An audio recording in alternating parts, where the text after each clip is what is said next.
Yeah, here's the story. This is part two. Nikki's in hospital. I've just gone to visit her. She's got a bad heart. The right side of her heart is very weak, and the valve isn't very strong. Where the left side of her heart is very strong, the right side of the valve on the left side of her heart is very weak, and is causing a lot of pressure because she's got cirrhosis of the liver and really bad cirrhosis, and she's getting better, but it's still not good. So she's going to stay in hospital overnight. And so I've just had a bit of a cry with her, and because I love my wife so much. And when you get married and you're happily married, the day you get married, death do you part, and life is like that. Life is we all get old, we all get sick. I'm in a hospital, and it's very depressing because there's a lot of people in wheelchairs and cancer and diabetes and all types of health problems, and none of us are getting any younger. We all get sicker as we get older. Nikki's 52 years old, and I'm 64, and so they're not going to operate on her, but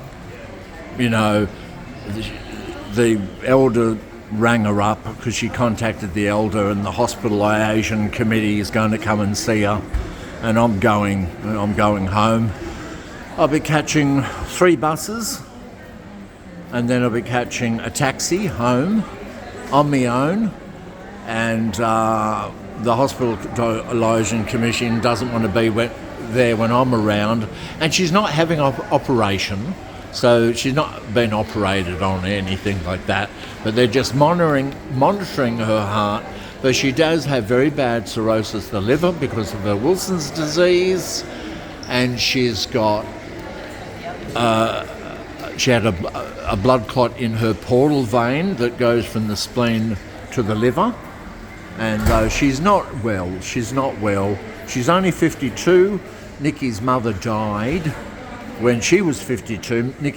Nikki's mum died in the year 2000, just short of her 53rd birthday, and she died of liver failure. So Nikki's got a bad liver. They can't give her a liver transplant because of the blood transfusion thing. And I tell you what, I'm an atheist, and nobody grieves like an atheist.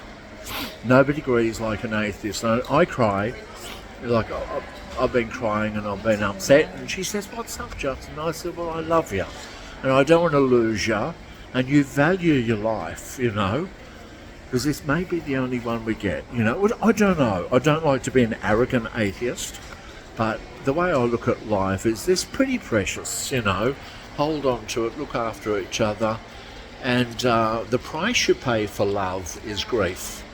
We all pray, like when you get married to someone that you deeply love, cherish, the day comes, you're going to lose them, you know what I mean? And it's just a fact of life, and eventually it happens. We all die, we all grow old, we all get sick. It doesn't get easier.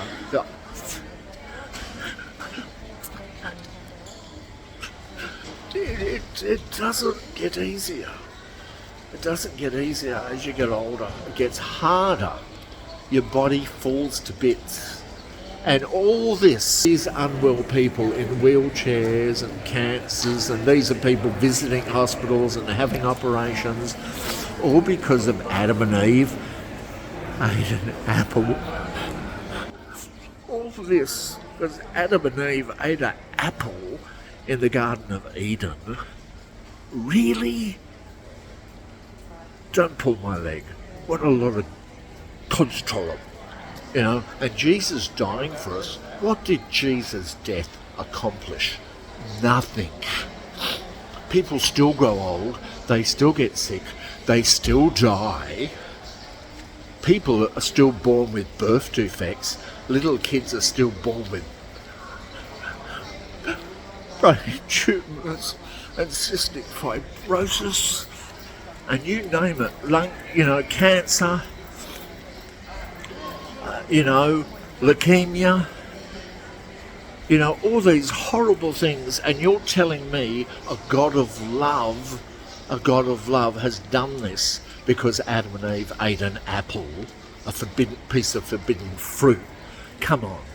And what was the use of Jesus' death? Nothing, And the way I look at it, in 2002, Nikki had a big bleed. She had a big bleed in 2002, right?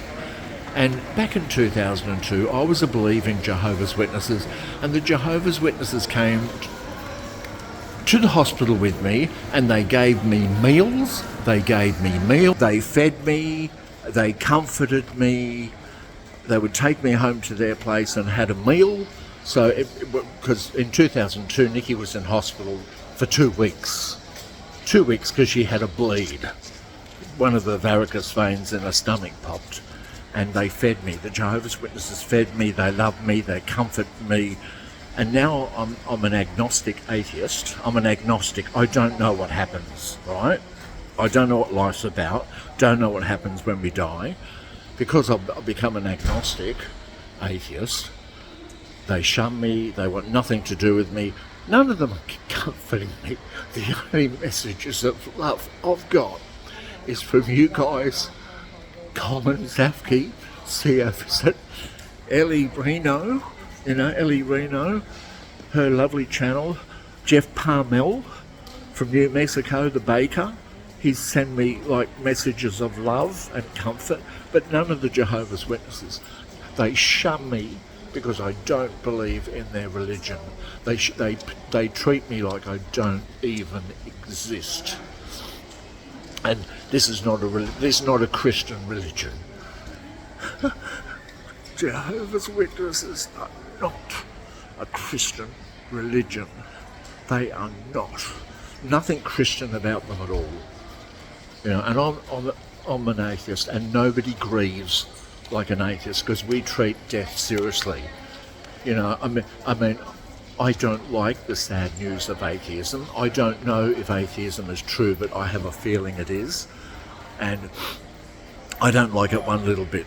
Here I am in the hospital, and I'm going to go home, catching a couple of buses home.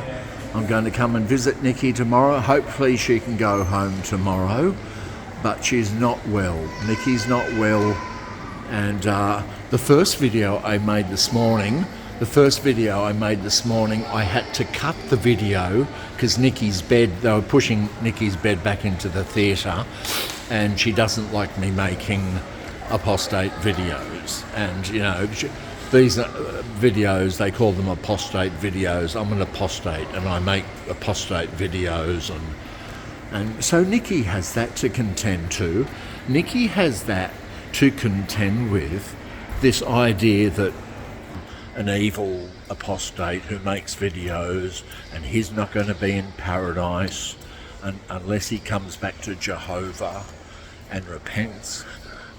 It's such a terrible, manipulative tool, this hope of an afterlife that religion uses to blackmail people, to get them to bend the knee to the governing body. These 11 dudes in New York City, 11 guys in New York City, manipulate 8 million Jehovah's Witnesses like robots, like puppets, get them to lose their life because they don't have a blood transfusion. Thank goodness Nikki's not having an operation. They could give her a brand new liver, and she'd lose the problem. But because she's a Jehovah's Witness, she can't have a blood transfusion, and the doctors can't give her a brand new liver because of that. And she's low platelet count, so she bleeds a lot. And you ex-Jehovah's Witnesses, you're barracking for me, and you know exactly what I'm going through. You know what the shunning is like. You know what it's like to lose your family, be shunned by all your friends, your family, and you lose everybody, you know. And Nikki's getting all these messages on her phone. She showed me all these messages on her phone by Jehovah's Witnesses. We're praying for you, Nikki. Stay strong. Jehovah's with you. And the hospital liaison committee is going to come and visit Nikki because I'm going home. They'll come when I go home, you know. But thank goodness she's not getting an operation. So there's nothing to do with the blood. She's not that, you know. Hopefully they said Nikki can go home tomorrow. Hopefully she can go home tomorrow. And Nikki loves me to bits. She loves me to bits. I love Nikki. She accepts me for who I am. I accept her for who she is. And I wish all people would be like that. You know, my good friends, I have a lot of Christian friends. Some of my best friends are Christians. Some of my very best friends on YouTube are Christians, you know. And I don't have a lot of atheist friends, but I have a lot of Christian friends, you know. I'm friends with everybody. I don't care what people believe in. You know, believe in what you want. But I'm going to end the video now. And from the PA hospital. And yeah, all this over a piece of forbidden fruit. Wheelchairs, people with blind glasses, hearing aids, false teeth, walking sticks, you know, sunburn, skin cancer, lung cancer, brain cancer, blood cancer, you name it, and you can't tell me there's a God of love. You can't tell me there's a God of love. And if he sent his son to die for us, we're all still getting sick. How come we're all still getting dying? And how come there's little kids born with cystic fibrosis and dying with brain tumours? Little kids being born with brain tumours dying. There is no God of love. You can't tell me that, you know. But thanks for listening to the video. I'm a little bit emotional. Thanks again. And I'm going to go home now. I'm going to catch a bus home. And Tommy, the apostate cat, will be waiting for me when I get home. Thanks for listening. Thank you.